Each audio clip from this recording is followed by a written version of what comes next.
Ketika kursi sudah direbut, langsung diduduki seperti milik sendiri, kontan pemiliknya mulai berubah pekerti.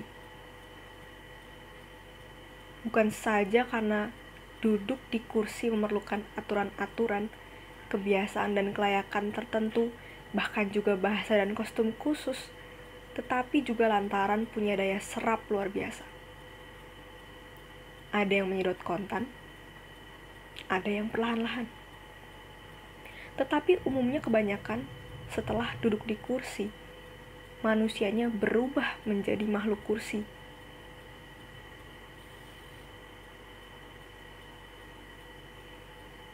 Makhluk kursi adalah manusia yang tidak lagi hadir atas namanya sendiri, tetapi pribadi makhluk kursi. Sesuai dengan jenis kursinya. Meskipun namanya sama-sama kursi, ada 1001 macam kursi. Kursi malas, kursi untuk para pemalas. Kursi makan, kursi buat orang kemaruk makan. Kursi pengantin, kursi yang menyulut pertumpahan darah. Kursi goyang, buat nenek yang masih ingin digoyang. Kursi tamu, kursi untuk memamerkan gengsi. Kursi listrik, kursi buat penghuni neraka. Kursi anggota DPR. Nah, ini kursi bestseller yang paling laris diperebutkan. Karena siapa yang duduk di kursi ini akan paling cepat jadi makhluk kursi. Makhluk kursi bukan manusia biasa, tapi manusia yang di pantatnya ada kursi. Bukan sembarang kursi, tapi kursi yang bisa melakukan banyak hal yang tidak bisa dilakukan oleh manusia biasa. Karena kursi itu punya kaki tangan banyak. Makhluk kursi punya tongkat untuk menggerakkan orang lain untuk melaksanakan apa yang diinginkannya atas nama kepentingan masyarakat dan rakyat. Dengan duduk di kursi, makhluk kursi adalah bangsawan elektronik. Mereka didahulukan, dihormati, dan diberikan prioritas, fasilitas VIP, hidupnya, kenyamanan, keluarganya, dilindungi oleh kursi. Kesejahteraannya tidak terancam, karena akan memalukan rakyat bila abdi rakyat sendiri harus naik angkot dan makan di warteg, apalagi beol dan sikat gigi di kali. Mereka harus gendut dan banyak main SMS supaya RUU tidak ngetem tahunan. Contohnya ini, makhluk kursi pada awalnya adalah manusia sederhana. Banyak yang dari kampung miskin. Mereka rendah hati, sangat terbuka, tapi tersulap drastis setelah jadi makhluk kursi lantaran diembat oleh kursinya sendiri. Bahkan begitu jauh beda dari aslinya, sehingga mereka bahkan tak dikenali oleh masa lalunya sendiri. Perubahan itu tentu saja mereka sadari. Bahkan dengan sengaja dan antusias, mereka lakukan karena memang itulah target nomor satunya, yaitu mengubah nasib agar lebih bergengsi dan nyaman. Perubahan itu awalnya sangat bertentangan dengan hati nurani yang bersangkutan. Bahkan yang bersangkutan sempat menentangnya mati-matian.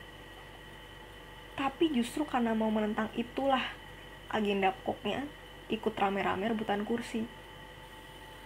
Tapi apa daya, setelah kursi bisa dikuasai, sihir kursi membetotnya perlahan-lahan. Ternyata bukan hanya makhluk kursi yang bernyawa, tapi kursi yang benda mati itu pun hidup.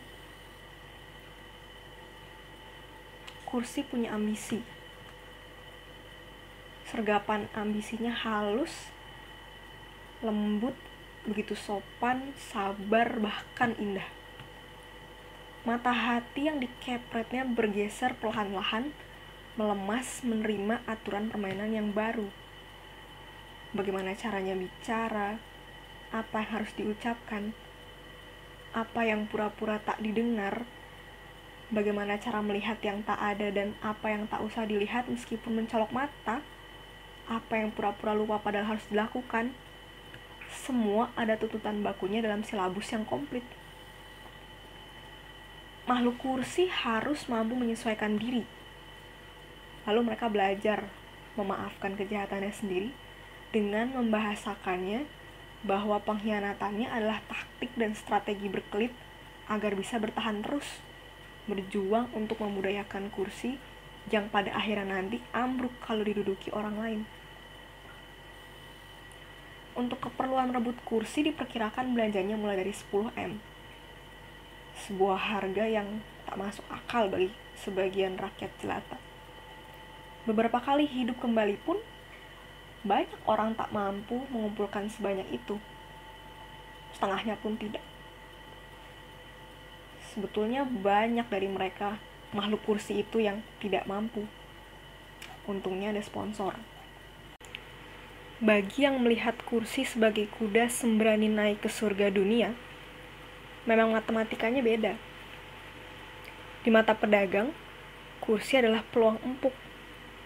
Kalau ada jaminan pasti menang, berapapun uang sajennya akan ditutup. Sekarang abad sponsor, sejatinya penyandang danalah yang bertarung. Makhluk-makhluk kursi itu hanya wayangnya saja. Akibatnya kemenangan dikuntit oleh bagaimana bayar utang di belakang. Tapi itu perkara nanti. Yang penting rebut kursi, menang dulu. Ketika perhelatan akbar perebutan kursi digelar, berbagai tontonan dimainkan hiruk-pikuk. Pemilihan yang merupakan proses melahirkan pemimpin menjadi kontes bakul jamu adu penampilan jual janji dan mimpi. Dan masyarakat yang suka hiburan, serta butuh kegiatan karena kebanyakan pengangguran, menyerbu menjadi peserta dengan semangat yang menggebu-gebu. Perebutan kursi menjadi perang tanding kekuatan, yang memerlukan tidak sedikit uang dan seringkali juga nyawa. Yang paling menyedihkan adalah ketika perhelatan itu berakhir. Setelah ketahuan siapa yang berhak menduduki kursi, yang kalah protes minta permainan diulang. Dan akhirnya menang. Makhluk kursi seringkali adalah sisa-sisa perjuangan mati-matian perebutan kursi itu. Begitu kursi diduduki, tak terkecuali oleh pantatnya sendiri, energinya habis. Pertarungan sudah dianggap tuntas. Hari-hari selanjutnya adalah merayakan dan menikmati kursi. Sedangkan timbunan beban kerja yang menjadi tugas sebagai makhluk kursi dilupakan. Tahun pertama, proses belajar, banyak salah, wajar. Tahun kedua, mulai mencium dan menjajaki peluang. Tahun ketiga, ngebut bayar utang dan menabung untuk masa depan. 2 tahun sisanya, memasuki tahun kecemasan. Takut kehilangan kursi, dan harus sudah mulai ngatur siasat, taktik, strategi bagaimana caranya agar kursi tidak jatuh ke pantat orang lain. Untuk itu kembali diperlukan duit.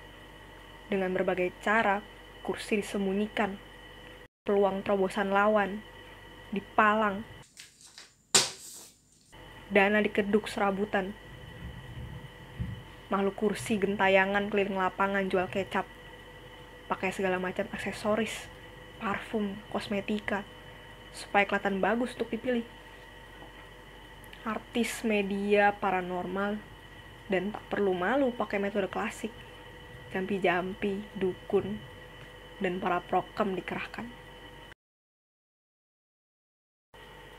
Kursi kelihatan nerimo pasrah saja di Satroni, tapi sejatinya bukan kursi yang terus ditunggangi, tapi justru kursi yang sudah mengembat habis manusia.